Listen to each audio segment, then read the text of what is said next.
그런데 주택가격이 거품이 있는지 여부는 보는 시각에 따라 다양하다. 소득에 비해 주택가격이 너무 비싸 거품이 있다는 의견과 수도권 인구 집중과 택지 부족, 인플레이션으로 주택가격 거품이 없고 현 국면은 경기 침체에 따른 일시적 현상으로 주택가격이 하락하고 있다고 또 진단한다. 한국 아파트는 통상 30년에서 40년 넘으면 재건축 여부를 검토한다. 서울시에는 30년 된 이상 된 아파트가 30만 가구가 넘기 때문에 정부 정책과 주택시장 상황에 따라서 매우 중요한 문제가 또 재건축이다. 한국경제인연합회 산하 한국경제연구원, 보통 이제 한경영이라고 많이 줄여서 얘기하는데 2022년 9월 23일 날 주택가격 거품 여부 논란 및 평가 보고서를 발행했는데 주 논지를 보면은 첫 번째, 현재 주택이 거래가 안 되는 거는 금리 상승에 대한 영향에 불과하고 지속적으로 주택가격이 하향 추세로 전환 여부는 불투명하다는 거다. 두 번째는 임대차 시장 역시 최근 3년 동안 급등했던 전세가격 상승률은 물량 부족 현상과 전세의 월세화까지 가세하며 주거 불안정성이 가중되고 있다고 평가한다. 세 번째, 한경영이 전국 200개 아파트 단지의 적정 가격과 실제 가격을 비교를 해보니 수도권은 약 35%, 수도권 외의 지역은 평균 19.7% 거품이 있다고 생각한다. 먼저 수도권 중에서 서울은 현재 시세의 38% 이상이 거품이 있다고 보고 있다.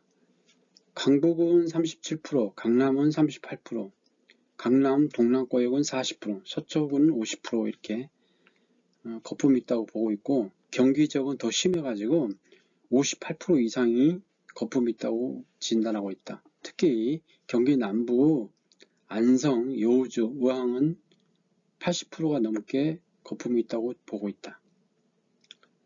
수도권의 지역은 충청권을 제외하고는 그렇게 심하지 않는데 충청권의 세종은 60%가 굉장히 높고 그에 충북, 충남, 대전은 10%에서 20% 정도의 거품이 있다고 보고 있고, 전라권은 광주가 39%, 전라남북도는 8%, 16% 정도 이렇게 거품이 있다고 보고, 경상권은 부산이 31%, 대구가 23%, 울산, 경남, 경북은 10% 이하인 걸로 보고 있다. 강원권은 14%가 거품인 걸로 보고 있다. 그러면은 요거를 주택가격 거품 비율을 이렇게 아까 보면은 서울, 부산, 대구, 울산, 세종, 충청북도, 전라북도, 경상북도, 제주도 이렇게 보면은 통상 경기도가 가장 높고 그 다음에 서울이고 이런 식으로 세종 이런 식으로 거품이 심한 걸로 보고 있다. 그러면은 환경연에서는 거품이 왜 생겼는지 이렇게 분석을 해보면은 우리나라는 이제 국토가 좁기 때문에 보통 이제 10에서 15% 주택가격이 거품이 존재하는데 이거는 정상으로 보고 있다. 그런데 전임 정부의 어떤 고강도 핀셋 규제, 뭐 세제라든지 어떤 택지 개발 제한이라든지 아니면 뭐 재건축 재개발 뭐 제한이라든지 이런 고강도 핀셋 규제 효과로 이러한 풍선 효과로 주택가 거품이 40%에 근접하고 있다고 보고 있다. 즉 정부의 정책의 실패가 결국은 주택가격이 상승했다고 진단하고 있는 것이다. 그러면은 환경연에서는 이 같은 가격 거품에 대해서 주택가격 거품에 대한 대책을 다음과 같이 얘기하고 있는데, 첫 번째는 온화한 주택 공급 및 규제 완화를 통해 주택시장을 정상화해야 된다고 그렇게 하고 있다. 즉 주택 매수자에게 어떤 정부의 지속적인 주택 공급이 증가할 거라는 시그널을 줘야 된다는 것이다. 두 번째는 주택 공급 정책 변화로 주택시장 본연의 기능을 회복해야 된다고 하고 있다. 즉 주거 생활 안정이라는 본래의 기능이 충족돼야 된다는 것이다. 이를 위해서는 주택 공급이 지속적으로 증가하고 또 새로운 주택이 건설돼야지만이 낙후된 주택을 대체할 수 있다고 그렇게 보고 있다. 그러면은 서울시의 건축물의 어떤 연수를 한번 보자. 서울시에는 총 61만의 건축물 중 약 절반 정도가 30년 이상 된 건축물이 많다고 보고 있다. 특히 서울의 강북 지역, 중구, 종로, 용산 쪽은 30년 초과 건축물이 굉장히 많다. 이 건축물에는 단독주택이 있고 또 공동주택도 있고 근린생활시설이 있는데 30년 된 이상 된 주택이 단독주택이 64%가 넘어간다는 것은 결국 이제 재개발을 활성화해야 된다는 것이다. 그리고 서울시 건축물 중 61만 가구 중에서 대부분이 이제 벽돌로 된 조적 구조가 60%가 넘기 때문에 건물의 안정성을 위해서도 재건축, 재개발은 활성화돼야 된다.